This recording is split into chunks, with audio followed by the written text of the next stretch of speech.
Hi Broncos country, Derek Wolfe here. After 10 seasons in the NFL, I decided it's time to step away from the game. Time for a new beginning. Derek Wolfe with his second sack of the game. Brady steps away and can't pull away completely, and that is Derek Wolfe. Mariota goes down. Derek Wolfe, the first to get there. The gratitude that I feel for the organization as a whole and for the city itself, the love that they showed me from day one, it's just been incredible. Derek, John Elway, how you doing? Doing great. Congratulations. We're thrilled to have you and know you're going to do great things for the Denver Broncos. Have you ever been to Denver before? No? Okay. Well, it's a good place. You're going to love it. Everybody that's a fan of the Broncos became a Derek Wolfe fan, and I made Denver my home. It feels like I'm from here now. Like I've lived here for a decade, and I love it here.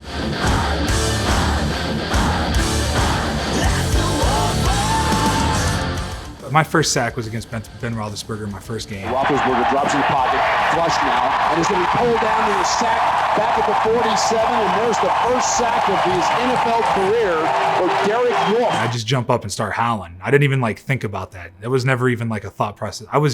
Because in college we weren't allowed to celebrate, so I would just jump up and go to the next play. Well, I just jumped up and started howling because I was so fired up.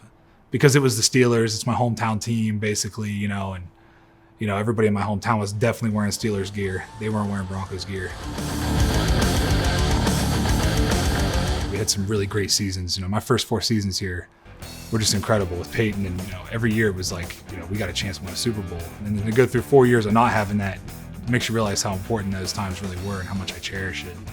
The teammates that I had, and the friendships that I made, throughout those times. And those guys are my brothers still. The coaches, Bill Kollar, one of the greatest coaches I ever had. He took my game to a whole nother level. And he's still a great friend of mine.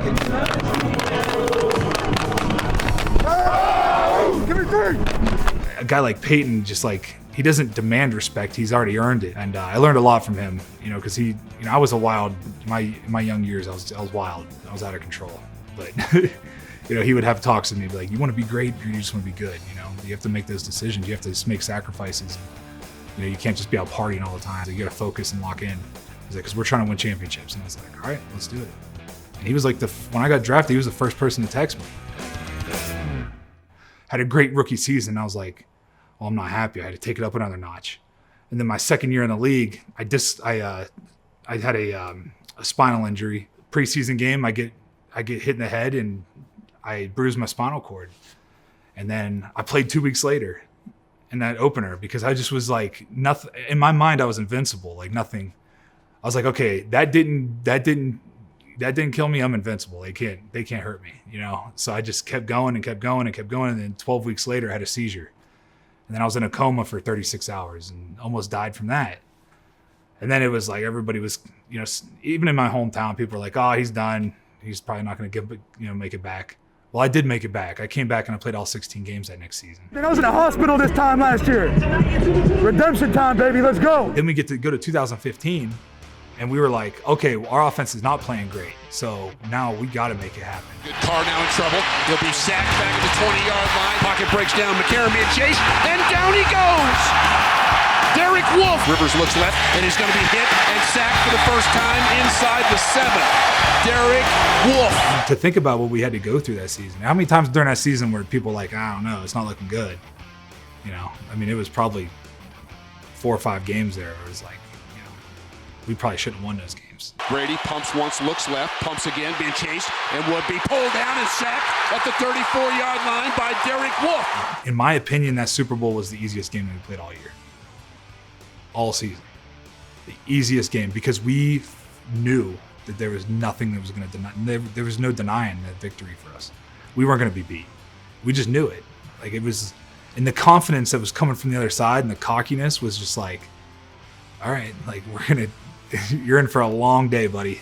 That season will go down as my favorite season. I know we won a Super Bowl, but even if we hadn't won a Super Bowl, that group of guys, the tightness that we had, and the kind of fun that we were having, that was special, man.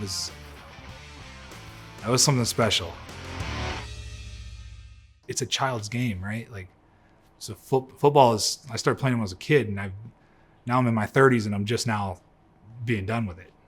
And it's provided all of this. It's provided me. I would have never met my wife if it wasn't for football. I would have never had my daughter, who is the absolute, joy of my life. Like, I can't even imagine life without her. If it wasn't for football, I'd have none of this. None of it. It'd be, who knows what would happen to me? Probably be in jail, honestly. I mean, I was a reckless, wild kid. So football gave me that structure that I needed. And I just was like, all right, I'm good at this. So I'm just going to keep doing it as long as I can.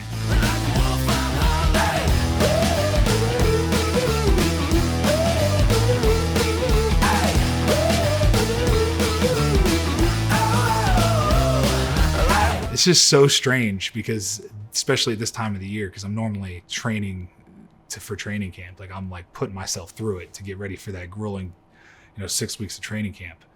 And I just, like, the anxiety is not there.